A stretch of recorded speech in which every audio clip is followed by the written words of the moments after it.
Salut, c'est Blouson. Aujourd'hui je voulais te parler des faux sucres, les sucres alternatifs, tout ce qu'on peut utiliser en remplacement du sucre blanc, le sucre de table qu'on connaît tous et qu'on utilise encore généralement la plupart du temps. Et donc je vais te parler d'abord d'un truc qui est encore sucré, donc qui est le sirop d'agave, mais ensuite je vais te parler vraiment de trucs sans glucides, sans calories ou presque sans calories. Donc le sucralose, l'aspartame et la stevia. C'est parti.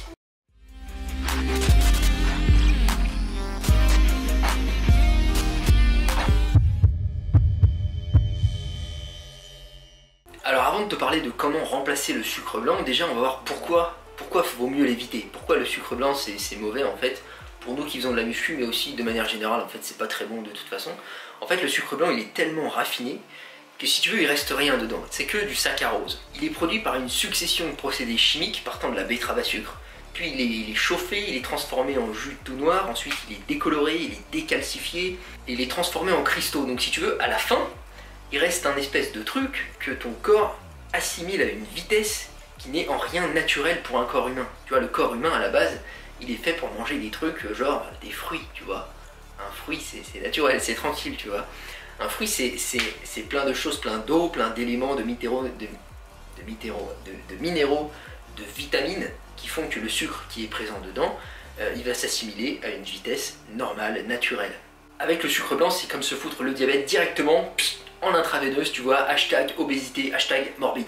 Alors par contre on peut le remplacer. D'abord je vais te parler juste d'un produit qui s'appelle le sirop d'agave, qui est encore un produit sucré, plutôt assez calorique, mais qui est quand même intéressant. Le sirop d'agave il provient de l'agave, qui est une plante qu'on trouve au Mexique, et il est un petit peu moins calorique que le sucre. Voilà, c'est pas fou, mais c'est un peu moins calorique que le sucre. Et il a un pouvoir sucrant supérieur puisqu'il est principalement constitué de fructose. Donc il est intéressant parce qu'il est moins calorique, mais en plus tu vas en mettre moins pour avoir le même goût sucré. Alors, si tu te souviens de ma vidéo sur le fructose que j'ai fait il y a quelques semaines, tu sais que le fructose il a un indice glycémique plus bas que le saccharose, donc si tu veux il se digère plus lentement. Alors c'est pas du zéro sucre comme ceux qu'on va voir ensuite, mais il est pas mal, je trouvais ça intéressant de t'en parler. Par contre il va être déconseillé pour les diabétiques et il va pas être idéal pour nous qui voulons les abdominaux. Il peut être pratique, il est sympa et tout, mais c'est pas le mieux en fait, c'est tout simplement pas le mieux. Alors d'abord on va parler du sucralose. Son code c'est E955. Quand c'est pas marqué sucralose derrière les étiquettes, ça peut être marqué E955. C'est bon à savoir. En fait c'est du saccharose, donc du sucre de table tu sais, qu'on a chloré si tu veux. Genre en fait on a pris 3 bouts de la molécule de saccharose, on les a remplacés par du chlore, et bam, instantanément c'est 100 calories et c'est 600 fois plus sucré. Tu vois, tu sens que la magie de la chimie c'est naturel, ça fait plaisir. Tu peux le trouver sous forme de poudre blanche qui n'a pas d'odeur, c'est la marque Canderel qui vend ça. Ils font aussi de l'aspartame et de la stevia, donc faut que tu prennes le bon si tu veux du sucralose, mais c'est la marque Canderel. Il est utilisé dans plein de trucs, donc dans les desserts, dans les glaces industrielles, dans les boulangeries, dans les produits laitiers, dans les céréales du petit-déj, dans plein de trucs en fait. Et il est intéressant parce qu'il peut être chauffé, c'est-à-dire que tu peux cuisiner avec, tu peux faire des gâteaux et tout ça. Il conserve son intégrité, tout va bien, il garde toutes ses propriétés en fait quand tu cuisines avec et que tu mets au four à 200 degrés. Donc pour ça il est pratique, parce que c'est pas le cas de ceux qu'on va voir après. Alors au niveau santé, là c'est intéressant. Tu vas voir, je vais faire un petit point sur la santé pour chacun des produits que je te présente. Au niveau santé, en fait, on entend parler de chiasse, de douleurs musculaires, de ballonnement, de destruction de la flore intestinale, de problèmes de vessie, voilà, de plein de jolies choses. Mais comme à chaque fois que des rumeurs comme ça apparaissent, tu vas voir qu'instantanément il y a une étude qui sort et qui dément tout. Tu vois, non, on a testé, c'est bon, ça va. Ouais, ça va. Donc si tu veux, à chaque fois, moi je me demande bien qui finance l'étude. Parce que c'est vrai que comme il y a de gros enjeux commerciaux sur ce produit, puisqu'il est déjà bien implanté dans l'alimentation actuelle, donc je me pose la question, ce qui fait que voilà, je pense que toutes les études à chaque fois sont obligatoirement à prendre avec des pincettes, c'est pas obligé de croire forcément, après c'est pas obligé de penser que c'est faux pour autant, mais voilà en fait t'es obligé d'émettre un doute forcément. Sinon le sucralose il peut être consommé sans risque par les diabétiques, donc ça c'est pas mal, et pour nous qui faisons de la muscu, qui voulons garder une sangle abdominale impeccable, il est très bien. Voilà, après au niveau de la santé c'est à toi de voir, on ne sait pas exactement les conséquences dans 60 ans, on verra bien. Ensuite l'aspartame E951, tu peux le trouver un peu sous la même forme que du sucre blanc, donc c'est des cristaux blancs tout simplement qui n'ont pas d'odeur. L'aspartame c'est un dipeptide, en fait en gros c'est 2 acides aminés collés ensemble et qui ne sont pas sucrés séparément, mais quand tu les mets ensemble ça crée ce goût sucré. Donc les deux acides aminés, je te le dis si tu veux, enfin, tu vas sûrement pas le retenir, mais c'est l'acide aspartique et la phénylalanine. C'est ça, ouais. On trouve beaucoup l'aspartame dans les boissons et dans les plats marqués faibles en calories, tu sais, c'est ce qu'ils utilisent la plupart du temps. Et aussi, il est utilisé dans les médicaments pour donner un petit goût sucré aux médicaments pour que ce soit moins dégueulasse. Il a un pouvoir sucrant 200 fois supérieur au sucre blanc. Donc, hein, mollo, tu mets un petit peu, c'est bon, c'est suffisant. Celui-là, il faut éviter de le chauffer. J'ai pas noté le nombre de degrés, mais je crois que c'est au-dessus de 105 degrés, sinon il se sépare en fait, donc il perd ses propriétés. Donc tu ne peux pas cuisiner avec, tu ne peux pas la mettre au four pour faire un gâteau par exemple. Donc il faudra plutôt utiliser le sucralose pour ça. Et au niveau santé, bon bah là il y a eu beaucoup de rumeurs sur une corrélation avec le cancer du cerveau ou l'épilepsie aussi. Mais là encore des études ont prouvé que non, ça va, c'est bon, tout va bien. Il semblerait aussi qu'il ne puisse pas aider les diabétiques parce qu'il crée des réactions similaires au vrai sucre.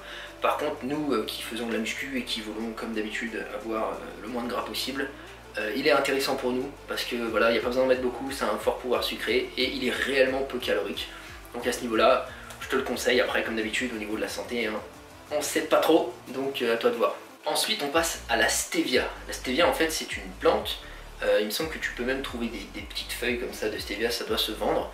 Et pour obtenir un goût sucré, bah, il suffit de faire chauffer les feuilles séchées dans de l'eau, d'infuser ça là-dedans et ça te fait un liquide sucré. En fait, il existe plein de stevia, hein. C'est une famille de plantes la stevia.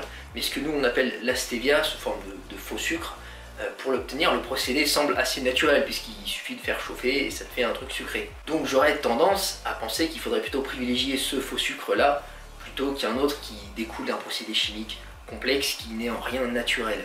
N'oublie pas que la nature, dehors, elle possède un équilibre, tu vois, et l'homme, il prend cet équilibre, tu vois, et il chie dessus comme ça, tu vois.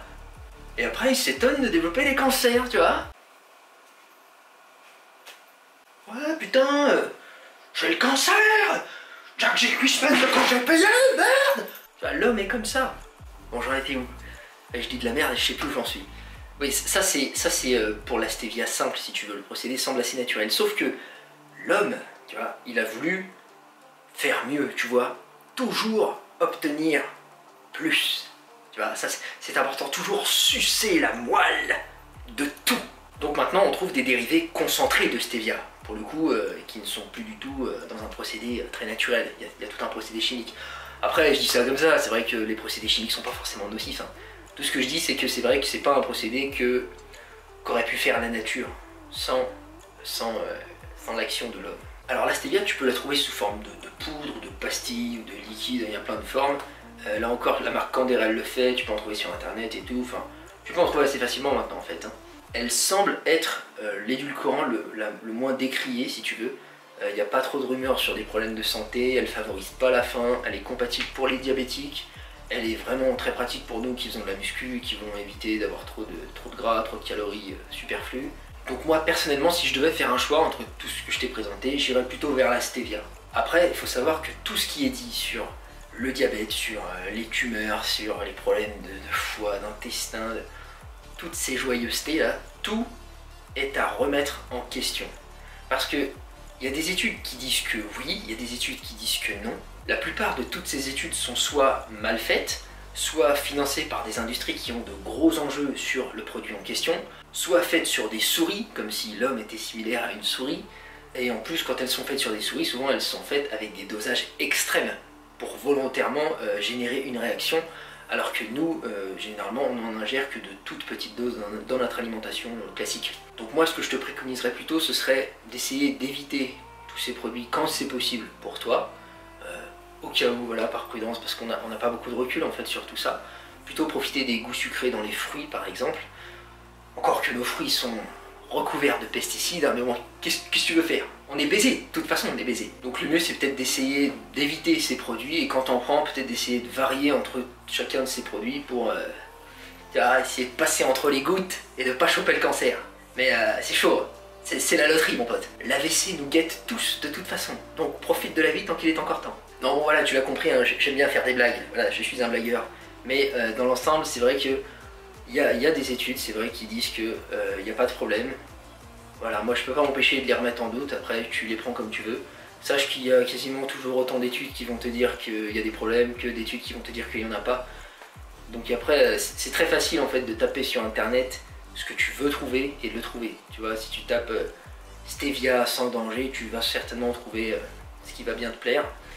Et inversement, donc après, à toi de voir. Moi, je voulais juste... à la base, je voulais faire une vidéo pour vraiment informer.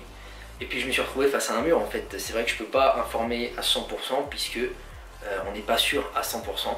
Donc je t'expose les faits, après t'en fais ce que tu veux. Voilà, au moins tu les connais comme ça, enfin tu connais ceux que je t'ai présentés, il y en a quelques autres encore.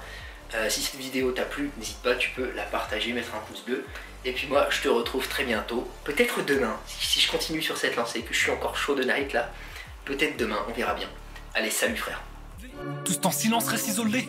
J'ai passé trop de temps à sillonner sur le ciment, c'est hallucinant si seulement ça pouvait sauver. Tous en silence à s'isoler, bien sûr ça se perçoit. J'ai senti les signes comme ceux qui survivent sous les pseudonymes des plus savants, des philosophes. Je suis d'empire comme John Locke. Des fois je verse des larmes de sang, je suis préoccupé par le temps, mais peu m'importe, je ne ferme pas la porte.